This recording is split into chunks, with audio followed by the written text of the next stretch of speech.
Caro amigo, responder a sua pergunta sobre a situação de negros e brancos no Brasil não é fácil.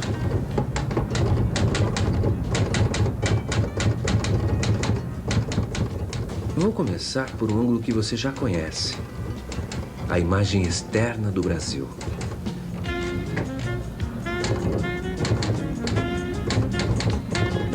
O Brasil da Amazônia. O Brasil do Rio de Janeiro, do carnaval, do samba.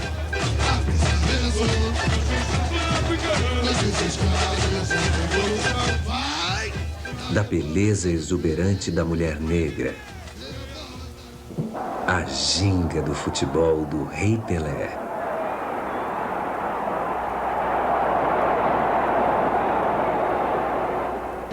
O Brasil do encanto radical da Baía de Todos os Santos, mágica, com suas praias, seus terreiros de candomblé, com a mãe menininha do gatuá, a ingenuidade ferina da capoeira, a história recriada no Pelourinho pelo canto afro-brasileiro do Olodum, dos filhos de Gandhi e do Ilê Aie.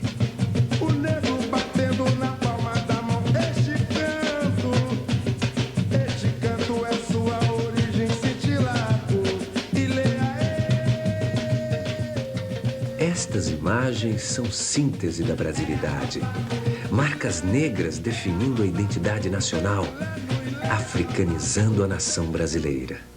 No entanto, este retrato do Brasil mostrado aí fora, explorado pela indústria do turismo, insinua uma igualdade racial, um modelo harmonioso de relações raciais que não existe. O Brasil, conhecido por dentro, mostraria um outro retrato, revelaria um terrível contraste. Você, com certeza, perceberia uma tensão no ar. No cotidiano, você veria que aqueles que fazem o trabalho duro, desqualificado e que têm de lutar ferozmente pela sobrevivência têm a pele negra ou mestiça. Já nos centros de decisão, você encontraria a supremacia branca e masculina. A contradição da imagem para a venda externa com a imagem que o país tem de si próprio revela não apenas uma crise de identidade, mas, acima de tudo, traduz a crise de uma sociedade caricaturalmente euro- e etnocêntrica, discriminatória, desigual, social e racialmente excludente, na qual ser negro é estar condenado à subcidadania, privado de direitos e de oportunidades. Muitas vezes, meu caro amigo, quando penso nos efeitos que as imagens de TV exerceram sobre mim e continuam exercendo sobre as crianças negras, sobretudo na minha filha, sentimentos de angústia e revolta me invadem.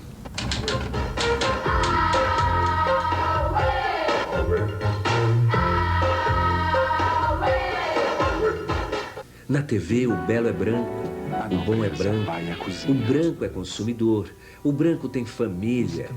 A criança branca é criança, mas a criança negra é o menor marginal. Os heróis são brancos ou amarelos. Os negros são malandros ou ingênuos, serviçais ou bandidos. Agora aqui num bar, no Jardim Maria Elisa, todos de arma em punho, muita ação, pedindo que... As mãos de cada um, as mãos, as mãos! O policial pedindo para todo mundo erguer as mãos aqui, dando uma geral, um local que tem muita boca de fumo, revólver na mão, 38 na mão, dando as ordens. Em cima dos balcões a mão! Primeiro vê se tem arma, depois documentação. Só é uma ação da polícia para o bem daqueles que trabalham e de quem é comerciante e paga imposto. Finalidade é tirar da rua quem não tem a ocupação lista e está vagabundeando. A repetição destas imagens, dia e noite, revela a busca desesperada de identidade com a Europa, ao mesmo tempo em que agride metade da população deste país, viola direitos básicos da pessoa humana e corrompe a autoestima e a dignidade racial das nossas crianças. Ah, mas não é só a TV, meu caro amigo, que dificulta a formação de uma imagem positiva da população negra.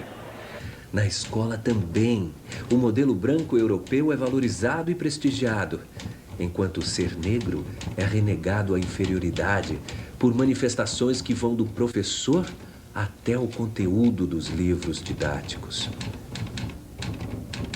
Na realidade, os problemas começam no acesso das crianças negras à escola. A minha filha, por ser uma criança de classe média, não tem colegas da mesma raça na sua sala de aula. Mas a maioria das crianças negras estão em escolas precárias na periferia.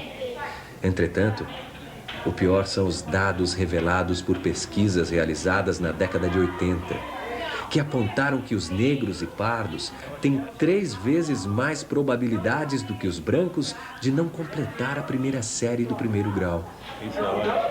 Mais assustadora ainda foi a constatação que a taxa de analfabetismo de negros era 2 vezes maior que a dos brancos. Lamentavelmente, os instrumentos pedagógicos rasgam cotidianamente a Constituição e desrespeitam a pluralidade étnica do país. Disciplinas como História, Geografia e outras não tratam da África, continente de origem da metade dos brasileiros. Veja você que a população negra soma pelo menos 50% da população total do país. O estudo da história do Brasil fala da escravidão a partir do ponto de vista dos senhores de escravo. Nega as rebeliões e a resistência negra que marcou os 3 séculos e meio de escravismo no país. Os quilombos, forma avançada de resistência e organização dos escravos, são tratados como reduto de bandidos, enquanto os assassinos de escravos, os famosos bandeirantes, são tidos como heróis. No livro didático, não há imagem de família negra, e quando aparece um negro, é sempre em segundo plano, mais uma vez confirmando o modelo branco como superior. Não é preciso muito esforço para compreendermos como se dá a reprodução do preconceito. A escola e os meios de comunicação formam as pessoas para que os brancos sintam orgulho de sua raça, enquanto os negros se envergonham do seu tipo físico, da sua história, da sua religião, da sua cultura de origem. No mercado de trabalho, a situação não é muito diferente.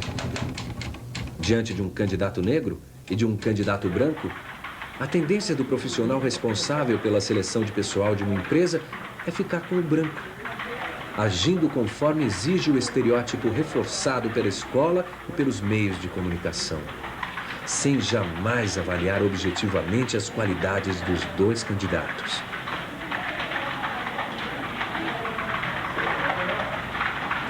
Não existe um manual, uma lei, uma regra escrita para discriminar. Mas a orientação discriminatória está absolutamente incrustada na cabeça das pessoas. De tal forma que, ao invés de anunciar um emprego explicitando a preferência por brancos, basta colocar o quesito de boa aparência. Mesmo estando 103 anos depois da assinatura da lei que aboliu a escravidão, continuamos vivenciando os resultados perversos da ausência de uma política de integração dos negros no processo socioeconômico. As elites, após o fim legal da escravidão, se negaram a implantar medidas de inserção do ex-escravo nos setores remunerados da economia, ou a fazer uma reforma agrária. A opção adotada foi importar mão de obra europeia para tocar a indústria nascente. A divisão racial e as desigualdades raciais no trabalho persistem até hoje, sem muitas alterações. Uma série de pesquisas realizadas nos anos 80 revelam que a força de trabalho negra concentra-se nos setores de prestação de serviços, construção civil e na indústria de transformação tradicional, onde predominam as ocupações manuais e de menor nível de rendimento. Entretanto, nos setores técnicos profissionais, de administração e de serviços financeiros, é bem menor a participação do trabalhador negro. Nestas áreas, onde os salários são mais elevados, os brancos ganham 2 vezes mais que os negros. A situação da mulher negra é bem mais dramática. Em 1980, havia quase 8 vezes mais brancas do que negras entre as mulheres que ganhavam acima de 5 salários mínimos. Mesmo os poucos negros como eu, que possuem diploma de nível superior, não estão livres da discriminação racial no trabalho. Estas mesmas pesquisas apontam que o trabalhador negro com formação universitária recebe cerca de 70% do salário do seu colega branco com igual qualificação. Este, meu caro amigo, é o modelo de relações raciais que experimentamos. Ele quase que prescinde do uso da força.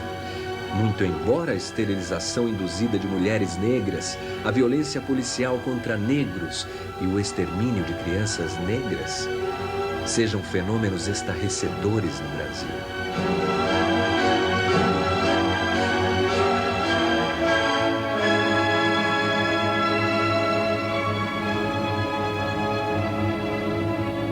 Como você pode perceber, o discurso de democracia racial é uma cortina poderosa contra o surgimento de leis e práticas governamentais de combate ao racismo. É uma justificativa apaziguadora para a má consciência daqueles que se utilizam dos estereótipos racistas em proveito dos seus interesses e privilégios. Por favor, meu caro amigo, não entenda esta carta como um retrato pessimista. A nossa vontade de alterar esta situação é superior às dificuldades e barreiras que sempre tivemos pela frente. Nós temos afirmado cada vez mais a nossa presença e os nossos direitos através de ações no campo cultural e político, em sindicatos, escolas, órgãos governamentais e em múltiplas entidades constituídas por negros.